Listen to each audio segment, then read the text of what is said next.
Hi everybody, this is Vicky with Happy Stout Art, and I wanted to share with you some things about doing watercolor paintings and copyright laws. If you're going to sell your watercolor paintings and you are using photos that you got off the internet, be very careful. You want to use photos that are stock photos, royalty free, stock images, and copyright safe. And you can find those photos on Pixels, which I'm going to show you here on my computer. I'm waiting for all the pop-ups to stop popping up. Does this every time I start it, but you can get them off of Pixels, and that's right there. See how to spell it? Pexels. These are royalty-free, safe-to-use pictures that you can download on your computer. Like, let's go with the elephants. Okay, let's say I wanted to paint these elephants. So I'd hit download, and then I'd follow the person because they may take some more pictures.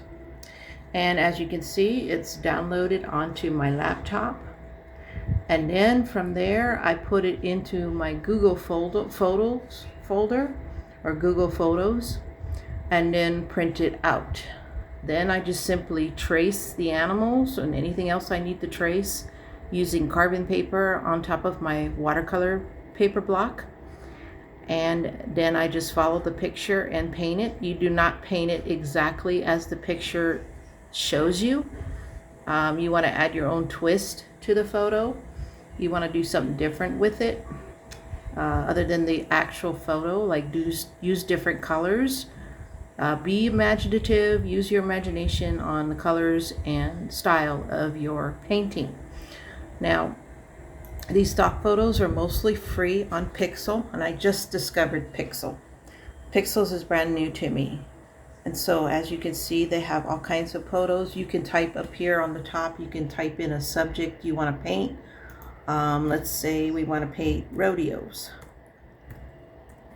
Okay, or excuse me, I spelled that wrong. Rodeo. I'm not the best speller. Let's click search. And then it should take you to stock photos of rodeos. Here's a horse parade. So if you want to paint that, you can paint that. Here's a bucking bronc. Here's a tag racing. Imagine they got there's a barrel race right there.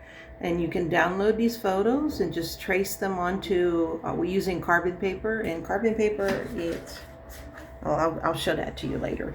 But carbon paper goes on top of your watercolor paper, and you just trace it that way. You do not have to know how to draw to be an artist. I can draw horses outright. I'm very good at it, but lately I've been just tracing because my pictures have been coming out pretty wonky. But here they have all the equestrians. There's one for racehorsing. So you can see you have all these pictures that are free that you can use to paint. So there's no excuse as to not having any subjects or inspiration. Use Pixel to get your inspiration. Another site I'm going to show you is called Unsplash. And I'm going to show this one to you. Unsplash also has free images and pictures, but it has been changed to mostly paying pictures as well. You have to pay for some of these pictures. Like this picture here, see if you click on it, it's free. But if I find one that you have to pay for, you'd have to pay for that stock photo to use the rights to it. Let me see if I can find one. I think the ones with the plus signs on them are not free, if I'm not mistaken. So these are paying photos, so you have to pay for them. The owner owns the rights to them, but you can still use them to paint. So like this photo here, you can make a really cool abstract out of it, and all you do is click on the download button and it will download it. It says you thank the person that uploaded the photo, and then you could turn that into an abstract painting in acrylic. So use these online websites. If you know of any online that I don't know about, please share with me. Make sure you like and subscribe. Please share my videos, and thank you for subscribing. And I hope this helps you out a lot in finding some photos that will inspire you to paint. All right, y'all, have a good weekend ahead. All right, take care. Bye-bye.